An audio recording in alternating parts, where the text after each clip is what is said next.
Welcome to the e-learning platform of BSIET's Mechanical Engineering Department.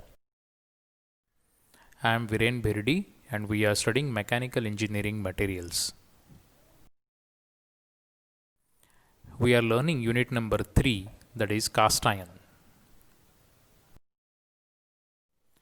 In today's video, you will be able to describe different types of cast irons. So let's discuss the different types of cast irons. The first type of cast iron is white cast iron. So that is basically, we know the cast irons are classified depending upon the composition. Now in this video we are discussing all the cast iron types which are based on the composition of the different cast irons. So this is white cast iron. So all the carbon is in the combined form, that is as cementite, and there is no free carbon, that is graphite. In case of cast iron, जे काही carbon आपल्याला दिसतो तो सगळं सिमेंटाइटच्या फॉर्ममध्ये आहे आणि त्याच्यामध्ये कुठलेही ग्रॅफाइट फ्लेक्स आपल्याला दिसत नाहीत. The fracture appears white in colour. जेव्हा आपण या कास्ट आयर्न मोडू किंवा त्याचं फ्रॅक्चर घेऊ तेव्हा आपल्याला आतनं पांढऱ्या कलरचं व्हाईट कास्ट आयर्न दिसतं आणि म्हणूनच त्याला आपण व्हाईट कास्ट आयर्न असं म्हणतो. All white cast iron are hypoeutectic. Now what is hypoeutectic? We know there is a eutectic point on the iron carbide equilibrium diagram. तो किती percentage carbon ला आहे? So that percentage of carbon at eutectic point is 4.3. मग 4.3 पेक्षा कमी carbon content जर असेल तर त्याला आपण हायपोयुटेक्टिक असं म्हणणार. म्हणजे बेसिकली कास्ट आयर्नमध्ये कार्बन पर्सेंटेज किती असते तर 2 पासून 6.67 पर्यंत. तर 2 पासून 4.3 पर्यंत जर कार्बन पर्सेंटेज असेल तर त्याला आपण हायपोयुटेक्टिक कास्ट आयर्न असं म्हणणार. आणि हे जे व्हाईट कास्ट आयर्न आहे हे सगळे हायपोयुटेक्टिक हायपोयुटेक्टिक नेचरचे आहेत. If we see the composition of white cast iron, we can see carbon as 2.5%, manganese 0.4, chromium 17%, silicon 1.3, Ni plus Cu 1.5, phosphorus 0.15, sulfur 0.15 and molybdenum 0.5. That is the rough composition of a white cast iron. White cast iron is used in ball mills, drawing dies, extrusion nozzles, etc. And if we see the microstructure of white cast iron under the microscope, then the structure will appear like this. Okay? याच्यामध्ये आपल्याला जास्ती graphite दिसत नाही, आपल्याला सगळं cementite दिसते. So that is about white cast iron. The next type is malleable cast iron. Now malleable cast iron contain free carbon, that is graphite. जे carbon free फॉर्ममध्ये असते त्याला आपण ग्रॅफाइट असं म्हणतो. ग्रॅफाइटच्या फॉर्ममध्ये फ्री कार्बन असते. That is in the form of irregular spheroids, also called rosettes. गोल गोल आकाराचं हे ग्रॅफाइट आपल्याला मॅलिएबल कास्ट आयर्नमध्ये दिसतं. आणि हे जे स्फेरॉइडल स्ट्रक्चर आहे या स्फेरॉइडल स्ट्रक्चरला रोजेट्स असं सुद्धा म्हणतात. म्हणजे अगदी सिम्पल एक्झाम्पल द्यायचं झालं तर जेव्हा आपण पारा एखाद्या प्लेन सरफेसवरती ठेवतो तेव्हा त्याचं जसं ग्लोब्युलर स्ट्रक्चर असतं त्या ग्लोब्युलर स्ट्रक्चरला स्फेरॉइडल स्ट्रक्चर असं सुद्धा म्हणतात आणि त्यालाच रोजेट्स असं सुद्धा म्हटलं जातं. They are produced from white cast iron by a heat treatment called malleablization. White cast आयर्नपासून मॅलिएबलायझेशन नावाच्या हीट ट्रीटमेंटपासून हे कास्ट आयर्न तयार करत असल्यामुळं त्याला आपण मॅलिएबल कास्ट आयर्न असं म्हणतो. The composition of malleable cast iron will be the carbon content is from 2 to 2.65%, silicon 0.9 to 1.4%, manganese 0.25 to 0.55%, phosphorus is generally less than 0.18 and sulfur will be around 0.05%. Malleable cast iron can be used in pipe fittings, chain hoist assembly आणि railroad equipments etc. मॅलिएबल caste आयनचं जर microstructure बघितलं तर ते आपल्याला अशा पद्धतीचं दिसतं की ज्याच्यामध्ये काळा जो पार्ट आहे तो ग्रॅफाईटचा आहे आणि पांढरं जे आहे ते फेराईट आहे. ओके, ज्याच्यामध्ये फेराईट जास्ती आहे त्याला आपण फेरिटिक मॅलिएबल कास्ट आयन म्हणतो आणि ज्याच्यामध्ये परलाईट जास्ती आहे त्याला आपण परलिटिक मॅलिएबल कास्ट आयन असं म्हणणार. So that is about malleable cast iron. The third type of cast iron is grey cast iron. मग पहिला आपण व्हाईट कास्ट आयन बघितलं आणि मग त्याला आपण व्हाईट कास्ट आयन का म्हणालो, कारण जेव्हा ते कास्ट आयन आपण तोडतो मोडतो त्याचं फ्रॅक्चर बघतो त्यावेळेस त्या फ्रॅक्चरमध्ये आपल्याला पांढरा कलर दिसतो म्हणून त्याला आपण व्हाईट कास्ट आयन असं म्हणलो. सिमिलरली ग्रे कास्ट आयनचं जर आपण फ्रॅक्चर घेतलं तर आपल्याला ग्रे कलर दिसतो म्हणून त्याला आपण ग्रे कास्ट आयन असं म्हणतो. The cast iron containing graphite in the form of flakes are called as gray cast iron. ग्रॅफाईटचं प्रमाण जास्ती असतं आणि फ्लेक्सच्या स्वरूपात असतं आणि म्हणून याचा कलर ग्रे असतो. The fracture appears grey in colour. त्याचं जे फ्रॅक्चर आहे ते आपल्याला ग्रे कलरचं दिसतं. If we talk about the properties of cast iron then it is having excellent machinability. त्याचं मशिनिंग खूप चांगल्या पद्धतीने करता येतं आपल्याला. It is having good compressive strength. It is also having good bearing properties and it's having fairly good corrosion resistance.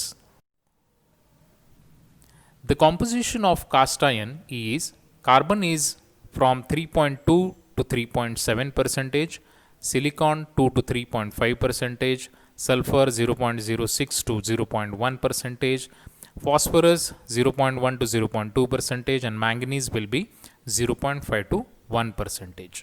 That is the composition of grey cast iron. If we see grey cast iron under a microscope, we can see the microstructure like this. जे काळे आपल्याला दिसतंय ते सगळं graphite आहे आणि पांढऱ्या कलरचं जे दिसतंय ते अल्फा फेराईट आहे. Okay, so this is a microstructure of ferritic grey cast iron. Now let us see what is the difference between white cast iron and grey cast iron. White cast iron naturally त्याचं fracture हे white कलरचं असतं आणि grey caste आयनचं fracture हे grey कलरचं असतं. म्हणजे आतल्या बाजूला तो व्हाईट कलर असणार आणि ग्रे कास्ट आयनमध्ये आतल्या बाजूला ग्रे कलर असणार. The melting point of white cast iron is lower than grey cast iron, whereas the melting point of grey cast iron is higher than white cast iron. White cast iron is harder than grey cast iron and grey cast iron is softer than white cast iron. White cast ironचं machining हे थोडं difficult आहे, whereas as we said the grey cast iron has a better machinability. The silicon content in case of white cast iron is between 0.1 to 0.5%, whereas the silicon content in grey cast iron is between 0.5 to 3.5%. White cast iron is widely used in industry.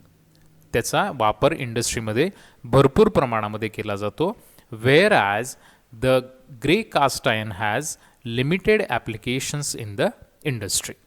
So that is the difference between white cast iron and grey cast iron. Let us go further. Now we will talk about nodular cast iron. These cast iron contain graphite in the form of nodules or spheroids. गोल कलरचे नव्हे गोल शेपचे ह्याच्यामध्ये graphite आपल्याला दिसतं आणि म्हणून त्याला आपण nodular cast iron असं म्हणतो. नोड्युल्सच्या स्वरूपात असतं किंवा स्फेरिकल शेपमध्ये ग्रॅफाईटचं असतं याच्यामध्ये, म्हणून त्याला आपण नोड्युलर कास्ट आयन असं म्हणतो. This increases the tensile strength, ductility and toughness of the nodular cast iron. They are also called as spheroidal graphite cast iron किंवा SGCI or ductile cast iron सुद्धा त्याला म्हटलं जातं. They are produced from gray cast iron by the addition of small quantity of certain elements called nodulizing elements such as magnesium, calcium, barium, etc. Malleable cast iron आपण white cast iron पासून तयार केलं होतं, whereas nodular cast iron हे grey caste iron पासून तयार केलं जातं.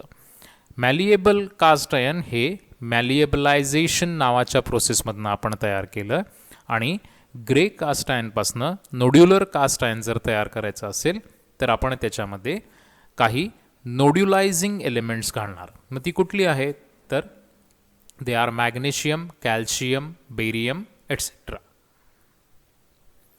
The common addition is magnesium, which is usually added in ladle just prior to pouring into the molds. मोल्ड्समध्ये आपण जे गरम केलेलं मेल्ट टाकतो, ओततो, ती जी बादलीसारखं जो हे असतो त्याला आपण लॅडल असं म्हणतो. त्या लॅडलमध्ये जस्ट प्रायर टू पोरिंग आपण त्याच्यामध्ये मॅग्नेशियम घालणार की जेणेकरून ते नोड्युलर कास्ट आयर्न तयार होईल.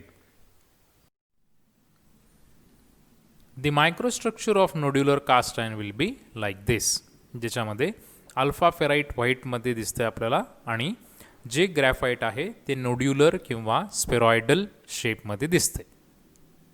Okay, so that is nodular cast iron.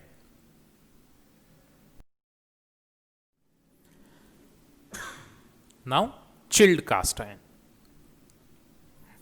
This type of cast iron shows white structure at the surface and gray structure at the center. आता याच्यामध्ये जेव्हा आपण चिल्ड कास्ट आयर्न ब्रेक करणार त्याच्या फ्रॅक्चरमध्ये आपल्याला सरफेसवरती white colour दिसतो आणि आतल्या बाजूला ग्रे कलर दिसतो. Interesting.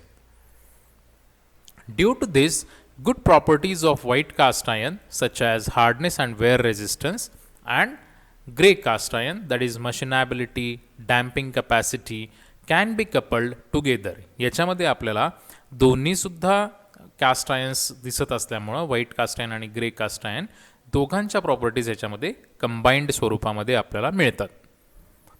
Generally carbon content varies from 3.3 to 3.5% with silicon content between 2 to 2.5%. The depth of chill, that is the thickness of white layer, can be controlled by controlling the carbon and silicon contents. तो जो white कलरचा thickness आहे किंवा white caste आयर्नचा जो thickness आहे तो आपल्याला carbon आणि सिलिकॉन कंटेंट कंट्रोल करून आपल्याला त्याचा थिकनेससुद्धा चेंज करता येतो किंवा व्हेरी करता येतो. Chilled cast iron are used for crushing rolls, grinding balls, road rollers, hammers, dies, etc. This is all about cast iron. The next video will be next chapter. Till then, stay safe, stay home, study well. Thank you.